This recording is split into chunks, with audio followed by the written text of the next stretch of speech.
ఓ ఏం చేస్తున్నావా? ఏదో మాట్లాడుకుంటుంది ఇక్కడ పొద్దున్నే చూసింది కడుక్కుందామంటే సరిపోయింది పొద్దున్నకి. ఇప్పుడు నోరు కడుక్కుని ఇట్లా వస్తాను కనకాని కాడికి పోయి ఆడెట్టుకరడి అవన్నీ ఎత్తుకొని పోయి పవిత్రత ఉండదు ఆ ఎండక్రామంటున్నాడంట. ఎత్తుకొని బిచ్చేసి అది ఏం చెప్తాడో రాసుకొని చేసుకొని ఇంటికి వచ్చేద్దాం పదహారు. సరే మళ్ళీ కావాలి ఇంటికి మళ్ళీ కావాలంటే సర్ది కూడా తాగుతాం వచ్చి పొద్దున్న పోతే ఎండ ఉంటాడు. అందరూ మానుగా నరుకొట్టుకుంటున్నారు ఏరుకొట్టుకుని పోయి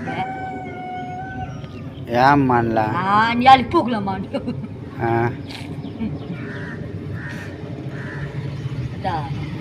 మాళ్ళు గారు నిన్ను కోయిలేసి పెట్టిందంటే నేనా నిన్న కొట్టాలని వేడు మాట కూర్చొని చూడాలని ఒక పొయ్యి లేదు వేడా నేనేం మాట్లాడలేదు.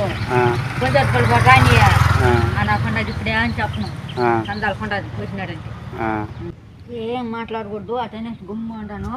ఆయన వచ్చినాడంటే సందాలుగా చేస్తాను పని. 2 పొయ్యిలు పచ్చియా వాటి కూడా ఏరుకొని ఇచ్చి అట్నే వేసి నేను మోపు ఆ దారాలు ఇప్పుకునేది. నిన్న కూడా చూసినేనా నేనే అక్కడికి కూడా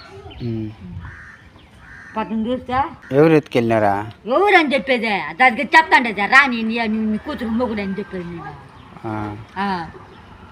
ఇప్పుడు అని చెప్పండి నేను ఏం మాట్లాడలేదు. నేను చెప్తాండా నీకు నేను ఆయన ఉన్నాడంట ఆయన కడతా అనుకోమంట కట్టలు లేవనేసి అంట ఇంటికాడ కట్టలు నరికినాడు.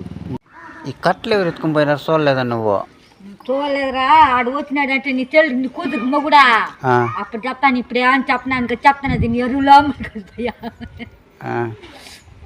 జిట్టు పెట్టి కొడతావా ఎట్టా? చేస్తాను గమ్ముడు కట్టతో కర్ర తీసి జోరు యాయన్నా బక్కని చెప్పేది కనకాన కనుక దేనికా అది చెప్పేది దేనికి ఎవడు వీడు